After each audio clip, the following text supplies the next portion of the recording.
With the recent release of patch 1.93, the first two Swedish vehicles are here. The Saab J-29D Tunnan will be Sweden's first premium jet fighter. Armed with 4 SAKO cannons, an afterburner and a hefty amount of air-to-ground rockets, does the J-29D live up to its €50 price tag? Alright lads, today I'm going to be talking about the J-29D's performance, weapons and usage in realistic battles. The J-29 is a rank 5 battle rating 8.7 premium jet fighter, which means it will face some pretty stiff competition. The only way to purchase this premium is via the Gaijin store. We've already mentioned the hefty price tag of €50, but for that price, you get the J-29D, 2,000 Golden Eagles and 15 days of premium time. Surprisingly, for a top tier premium, it does not get access to the best available RP and Silverline modifiers, only receiving 690% and 660% respectively. I see no reason for this plane receiving such low modifiers, especially when recently added premiums, such as the F89B, get the highest modifiers available in game. The RP boosters aren't really that important at the minute anyway, as a full Swedish tech tree has not yet been added to the game, and is suspected to be released in the upcoming 1.95 patch. The lack of anything to research means that all the RP you earn will essentially go into the void. You will not be able to store it up and use it later once a full tech tree is released.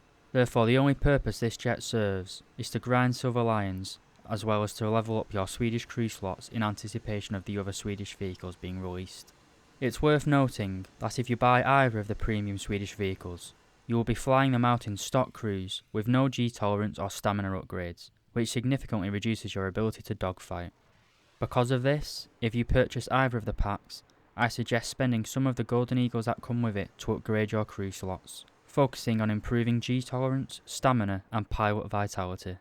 Upgrading your crew slots is vital for playing the J-29, as for some reason, this jet does not get access to a G-suit for your pilot, meaning you are already at a disadvantage when compared to jets even as low as battle rating 8.0. The main armament of the J-29Ds are the 4 30mm ACAN M55 cannons.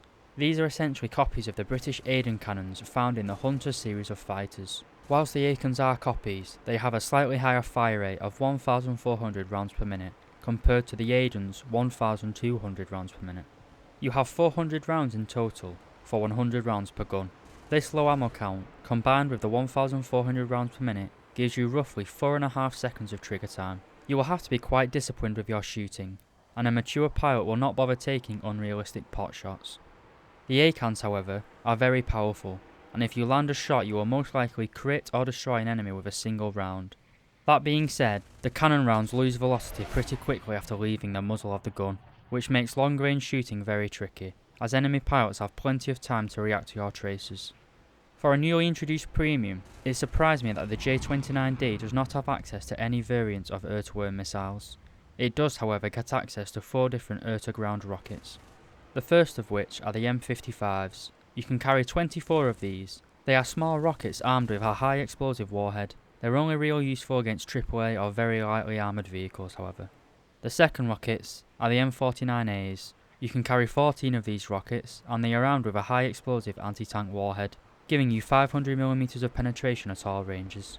The third type of rocket are the M51s. Like the M49As, you can carry 14. However, these rockets carry a high explosive warhead, with 3.4 kilograms of explosive filler.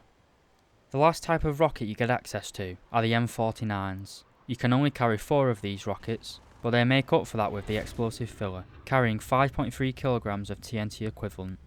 These rockets aren't really useful in air realistic, where a slow-moving ground attack aircraft is easy prey for the myriad of great jets at battle rating 8.7.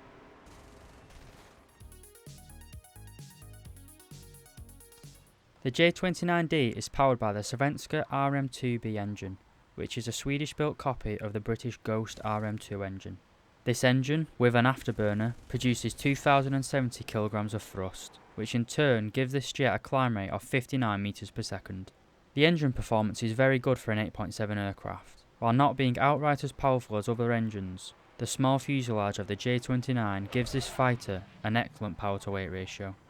The excellent power-to-weight ratio means that the J-29 has good acceleration at all speeds, which is incredibly useful for regaining speed after exiting a manoeuvre.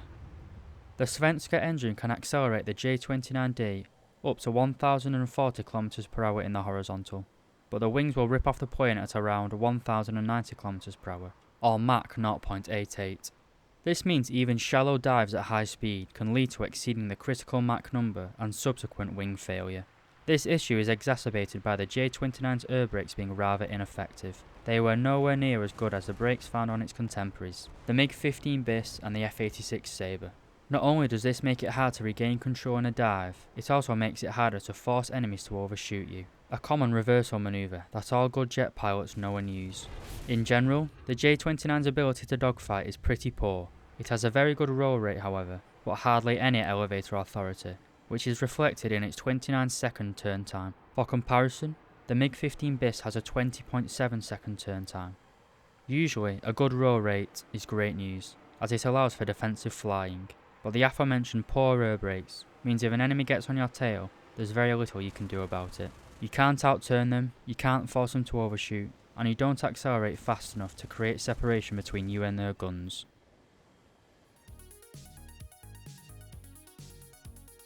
When you spawn into a game, take 20 minutes of fuel and take off with full afterburner, heading straight towards the enemy spawn. When you reach around 750 to 800 km per hour, put the plane in a 20-degree climb. Doing this will put you above pretty much everyone else apart from the heavy bombers. From here you can boom and zoom enemies, but your poor elevator authority makes it pretty easy for enemy pilots to dodge your attack runs. If they turn, you will be unable to follow and are better off just reclimbing. The only real advantage the J-29D has is its afterburning engine and energy retention. The J-29 struggles heavily in the common Sabre style of horizontal turn fighting, but if it is played in more of a MiG style of vertical fighting, you can use your great engine power to spiral climb and energy trap your opponents. However, this relies on your opponents being dumb enough to try to outclimb you, or follow you into a spiral climb. Due to the poor top speed and turn rate, this jet isn't really a flexible fighter, and you should stay close to friendly players and use it in more of a supporting role on the battlefield.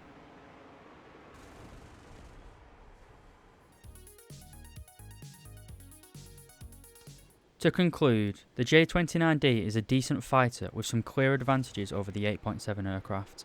However, its greatest asset, its engine power, is somewhat nullified by its comparatively low top speed, which severely limits its ability to boom and zoom. In many ways, the J-29 is what a premium plane should be. It's a decent plane, but it isn't meta-changing. Flying out a Sabre or MiG-15 is still a better choice in my opinion. The role the J-29 tries to play, as the fast but unmanoeuvrable fighter, is performed much better by the swift F7 in the British tech tree. So, should you buy this plane?